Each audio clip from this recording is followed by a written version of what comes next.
મારું આ ગીત ખૂબ ગવાણું, ખૂબ બધાએ સાંભળ્યું છે. એટલે કે સાહેબો રે ગોવાળિયો રે મારો સાહેબો છે ગોવાળિયો.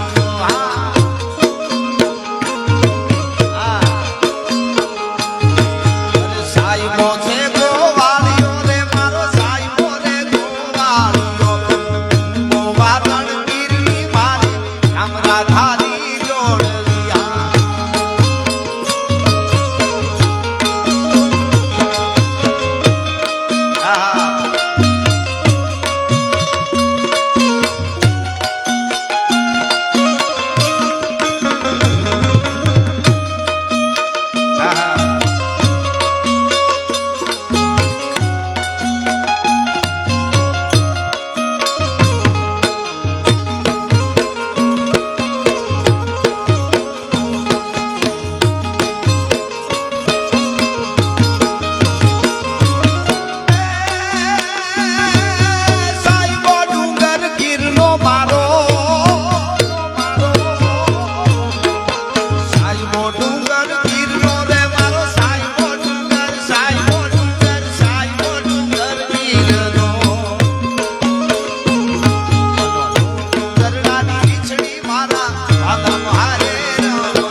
આપણને યાદ આવે. રામના બાણ વાગ્યા મને હરિના બાણ વાગ્યા મારી બાયો બેનડિયું ને રામના બાણ વાગ્યા.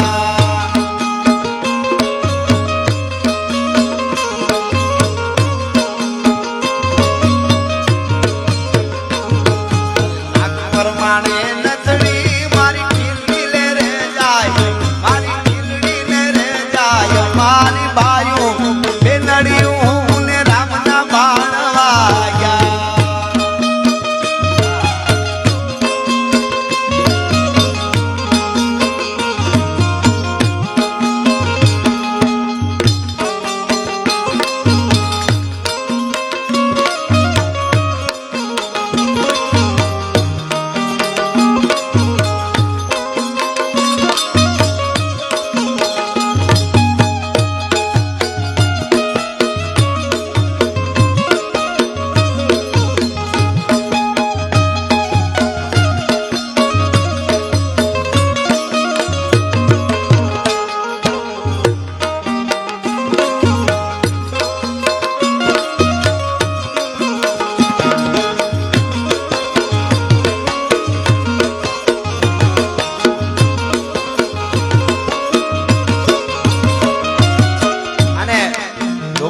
વાત આવી છે તો એક બે કડી અને એક વાત નાનકડી.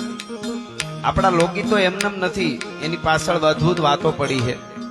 હમણાં જેમ કોરોના આવ્યો એમ મરકીનો રોગ પહેલા આવતો, અને એ મને ગીત ગમે છે એટલે બે કડી લઉં. તમે જુઓ, આપણે ત્યાં વૈદિક સંસ્કૃતિમાં યજ્ઞો અને આ બધું અત્યારે આવા સારા માણસો કરે છે, પણ આપણે વૈદિક સંસ્કૃતિમાં એવું કીધું, એવું હતું પેલા કે માણસમાં ઘર, જેના ઘરમાં જેટલા માણસ હોય ને, માણસ દીઠ 5 આહુતિઓ કાયમ યજ્ઞની અપાતી. એટલે આપણે 100 વર્ષથી વધારે જીવતા, વાતાવરણ શુદ્ધ રહેતું હતું. આપણે એમ કે છે 13 પ્રકારના આવેગો આપણા શરીરમાંથી નીકળે. 13 પ્રકારના, નાકેથી, આંખેથી, કાનેથી, મોઢેથી, શ્વાસે, પરસેવામાં, બીજે ત્રીજે.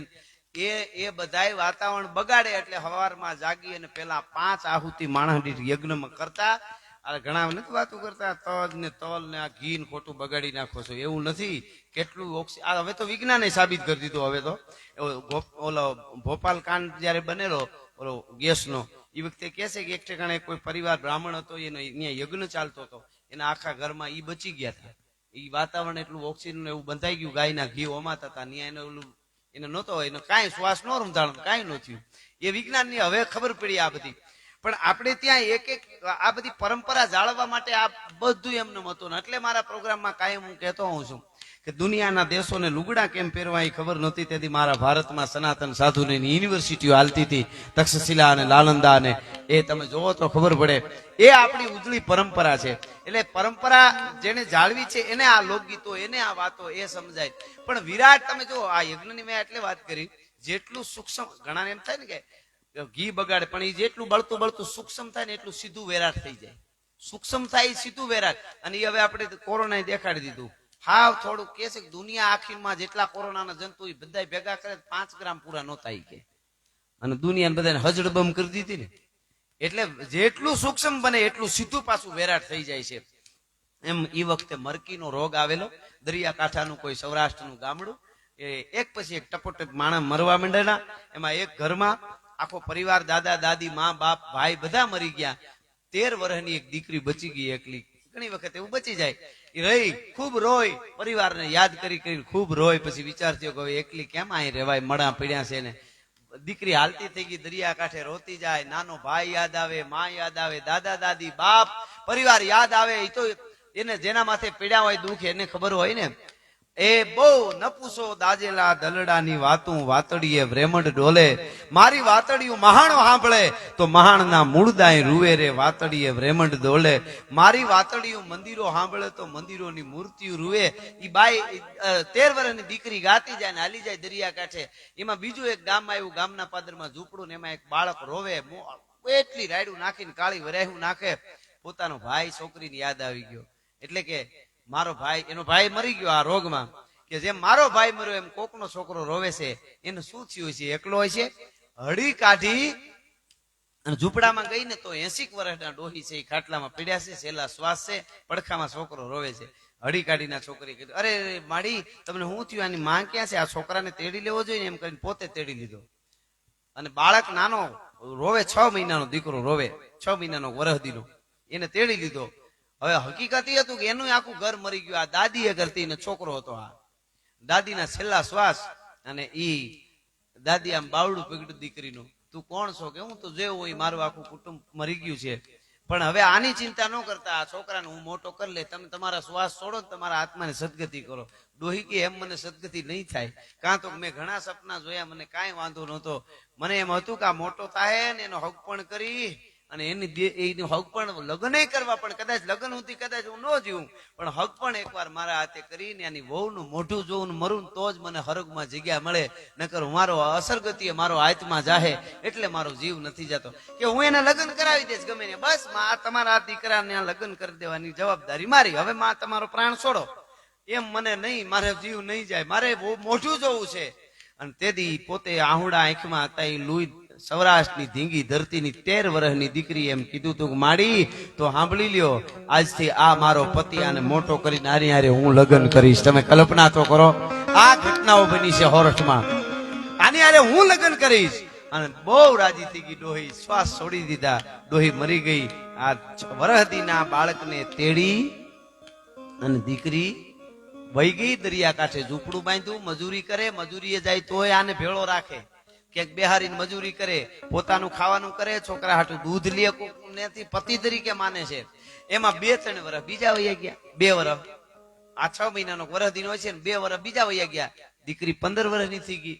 15 વર્ષની થઈ, રૂપના આભરણ જેવી દીકરી, અને પોતાનો પતિ છે 2.5-3 વર્ષનો થઈ ગયો. પણ તોય પાણી ભરવા જાય ને તો એને ભેગો તેડીને જાય, તોય રેઢો ન મૂકે. 3 વર્ષનો ભેગો તેડીને જાય. એ પાણી ભરીને માથે હેલ પાણી ભરીને આવે છે. કાખમાં ઓલો છોકરો છે પોતાનો પતિ. એમાં ગામમાં છોકરા હોય ને અમુક જુવાનડા, એ જુવાનડા એને પ્રશ્ન કરે છે, જુવાનડા એને લાલચ આપે છે કે આને છોડી દે. હવે આ 3 વર્ષનો બાળક, આને હું તેડીને રખડે છે, એનો ઘા કરી દે. હું તારા માટે ફલાણું લઈ આવી, હું તારા માટે ફલાણું લઈ આવી. અને ઈ વખતનું આપણું લોકગીત સાક્ષી પૂરે તમે જોજો. આપણને વિચાર થાય કે નાના નાના ગીતોમાં કહાનીઓ. ઈ દીકરી પાણી ભરી નીકળી, કાખમાં પોતાના પતિને તેડ્યો છે. ઓલા જુવાનડા શું કે છે ખબર? કે તો ગોરી રે. તમે આ લોકગીત તો સાંભળ્યું જ છે, પણ એક લોકગીત પાછળ કથા છે. કે તો ગોરી રે હે તને ચિતલની ચૂંદડી લઈ આવી દઉં. ગામના જુવાનડાઓ લાલસુ આપે છે રૂપ ભાળીને. એ ચિતલની ચૂંદડી લઈ આવી દઉં. અને સૌરાષ્ટ્રની ધરતીની 15 વર્ષની દીકરી શું કે ખબર? કે ચૂંદડી નો વરનાર રે કાનો રમે છે મારી કેળમાં નટવર નાનો રે કાનો રમે છે મારી કેળમાં ઓઢણી નો વરનાર રે કાનો રમે છે મારી કેળમાં.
આ ગીતો તો તમે જુઓ, આ કોઈ દી જૂના નહીં થાય. કોઈ દિવસ ગીતો આપણા જૂના નથી થવાના. ઓલા તો આવે ત્યારે આવે ને પછી જાય કબૂતર જા જા ગયું ઈ ગયું, હવે પાછું નો આવે. પણ આ કોઈ દી આ જૂનું નહીં થાય. આ પરંપરા છે, આ વાતું છે, આ ટાણા હાચવવાની વાતો. આ દીકરીએ ટાણું હાચવી લીધું. મેં તમને કીધું તું જેને જેને હાચવા ટાણા. હા, કોઈ દાતા છે કોઈ નાના માણાનું ટાણું હાચવી દે એટલે ભગવાન એના ટાણા હાચવી લે. આપણે તમે જુઓ, કોઈ બેન દીકરી હાહરિયામાં હોય, દીકરી બહુ પૈસા વાળા હાહરિયામાં હોય, ભાઈ હાવ ગરીબ હોય, બેન ના ભાણિયાના લગ્ન આવે, બેન કંકોત્રી મોકલે ભાઈ ને મારો વીર આવશે. અને પછી બેન નું હાહરિયું બહુ પૈસા વાળું ને એટલે લાખોના મામેરા લઈને ઘણા બધા હારા હારા મામેરા લઈને દેવા જતા હોય હારું લગાડવા. અને બધાય મામેરા આવતા હોય, પણ જ્યાં સુધી ભાઈ નું આવ્યું હોય ને ત્યાં સુધી બેન લમણા વાળતી હોય. અને શું કેતી હોય ગીત જોજો, શું કેતી હોય કે માડીના એ ચાંદલિયો ગયો ને હરણ્યું હાથ મીરે માડીના જોઉં રે હું તમારી વાટ મામેરા ના ટાણા.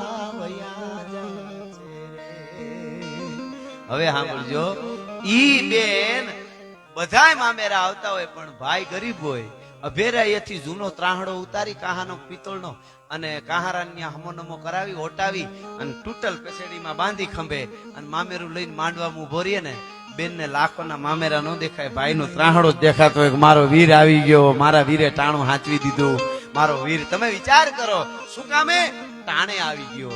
ઈનો ઈ ઊંધું હોય, ભાઈ છે ઈ બહુ રૂપિયા વાળો હોય, બેન હાવ ગરીબ હોય.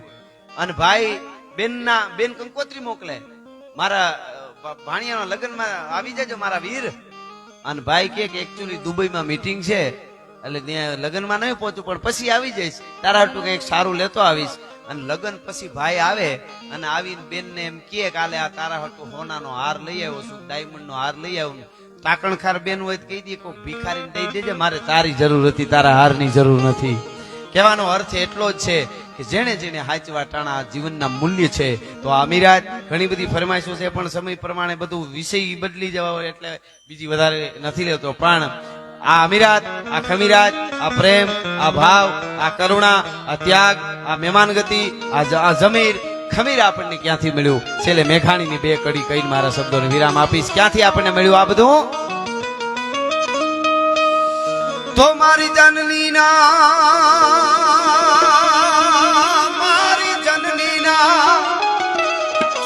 હવે જનની મારી જનની ના હૈયામાં મોડલના ઈધો કે સુમીનો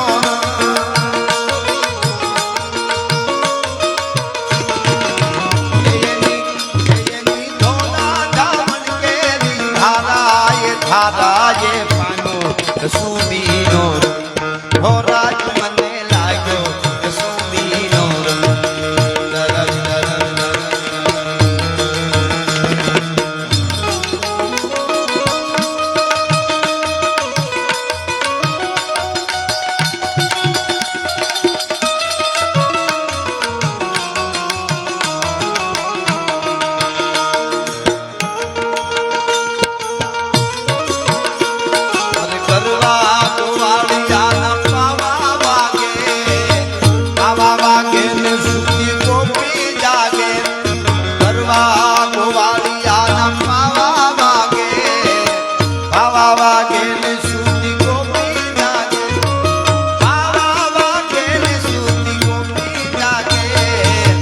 અષાઢી સાંજના અંબર ગાજે અષાઢી સાંજના અંબર ગાજે અંબર ગાજે ને મેઘા ડંબર ગાજે અંબર ગાજે ને મેઘા ડંબર ગાજે અષાઢી સાંજના અંબર ગાજે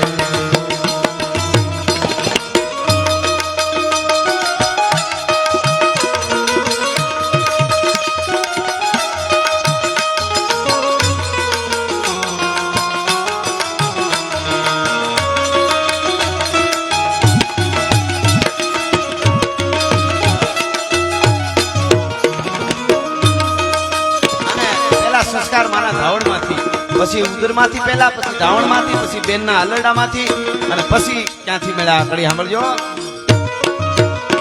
મારા ભક્તોના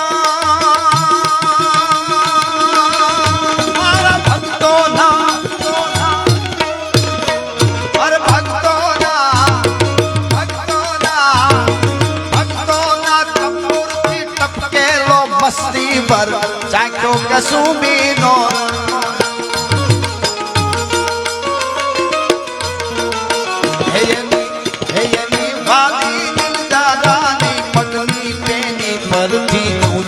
કસુમીનો હો રાજ મને લાગ્યો કસુમીનો રાજ મને લાગ્યો કસુમીનો રાજ મને લાગ્યો કસુમીનો હો રાજ મને લાગ્યો